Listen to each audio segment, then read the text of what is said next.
Hi, this is DID Babies. I am Rune from the castor system. I'm Eric from the dragon system. Oh my god. A few videos ago, 2 videos ago, I think, we were talking about the difference between voices in different altars, and I feel like they're gonna get a real taste of that this time.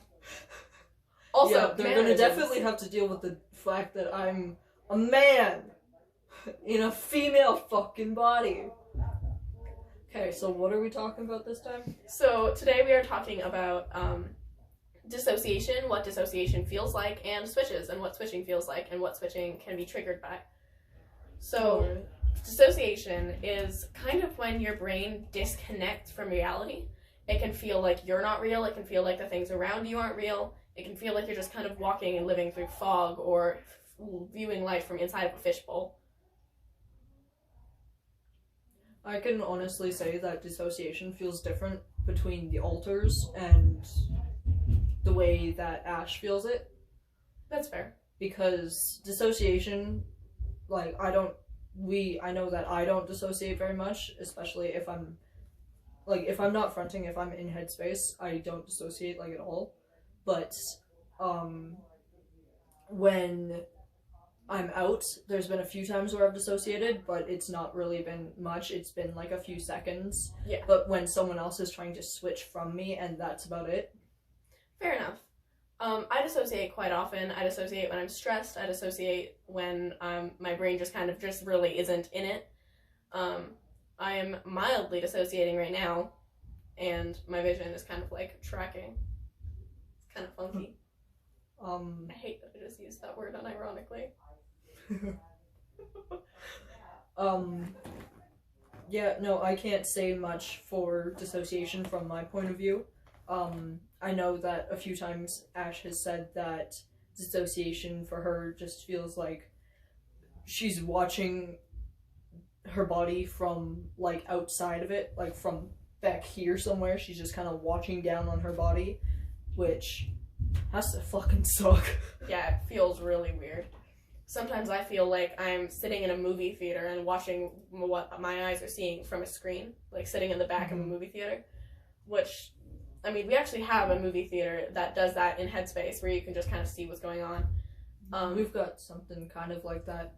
It's from the front, where in our Headspace we've got this big screen with, like, how we switch in our headspaces. We've got this big button in our headspace that you can kind of just come up and smack to switch, and it pulls whoever's there out of the switch. Which I guess comes to what switching feels like for us. For us alters, it's like we come up and we're watching for a second, and then we will press the button, and then it feels like kind of like the way time travel looks.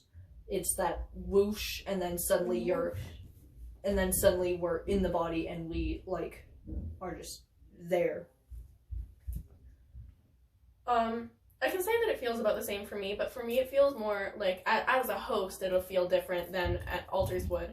But for me personally, it feels kind of like I'm fading out, like fading into sleep when I'm switching out, and then fading into wakefulness, like waking up, I guess, would be the best way to describe it for me. Yeah. Again, this is another perspective that I can't give too much other than what switching into feels like for me, because it feels, I have to say that it probably feels much different for Ash than it does for me. Yeah. So, yeah, I don't fucking know what else to say. Alright. I guess we can do a more in-depth video on this later, but this has been dissociation and switching, I guess. Oh, right, triggers. Triggers are a big thing, because there can be negative triggers, and then there's, positive triggers. Neutral ones. So a negative trigger would be like something traumatic, something scary, something stressful that would trigger, say, a protector out and make them come out so that they can deal with the stressful situation, or a trigger that can force someone to go back in because they're too scared to deal with the situation. And then there can be positive triggers, like like seeing your favorite color, or seeing an animal that you really like, or seeing like a person that you like, or a food you like. Yeah. Being around someone that you like, those can pull us out.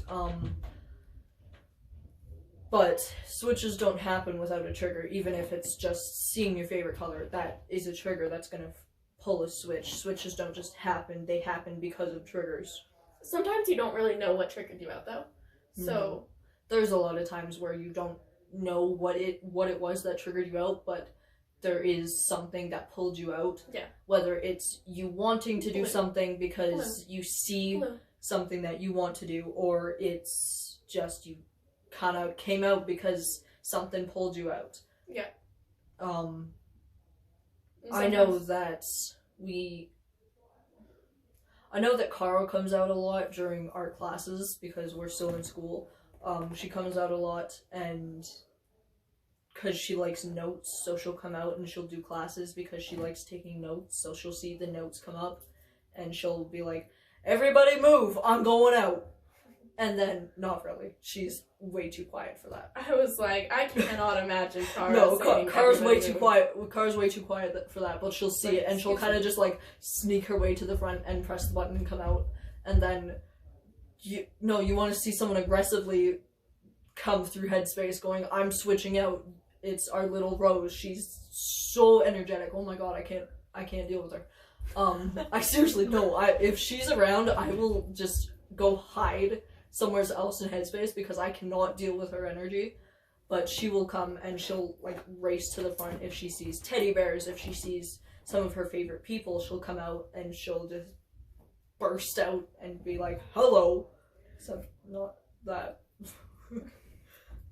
I actually have an alter that she and Rose trigger each other out. So if my alter fronts, if Rin, she's my 6-year-old alter, well, my partial age slider, if she fronts and these yeet people, am I okay? If Rose is around and she sees that Rin is out, she will push her way through headspace to come front so she can go play. Because that's something that can happen between systems that are friends, is they will trigger each other out. Yeah. Especially if they are good friends, one of them will come out and then they can trigger each other to come out. So that they can play together. Or if, say, two systems were dating and the partner of one system came out, then it would probably trigger the partner from the other system to come out. Yeah. When Rose fronts, Rin also gets triggered out, so it's not just like Rin is kind of vibing and Rose comes and says hello. Like it's a mutual thing. Yeah. And they really like each other. And at this point, Rin doesn't front very often unless either Rose or my mom is around, because she's just in it for the cuddles, man. She's just in it for the cuddles. Hell yeah, cuddles are fucking awesome. Alright. Is there anything else we need to say? I don't think so. You have been awesome for this. I am glad that you made it through this without a script. I don't talk well in scripts. And people will give me a script and I'll just look at it and be like, no, I ain't saying that. I don't want to. I ain't doing it. But, yep. Sorry y'all didn't witness the switch of me popping my way out to the front, but, I've been Eric from the Dragon system. And I'm Rune from the castor system. Wiggle, wiggle.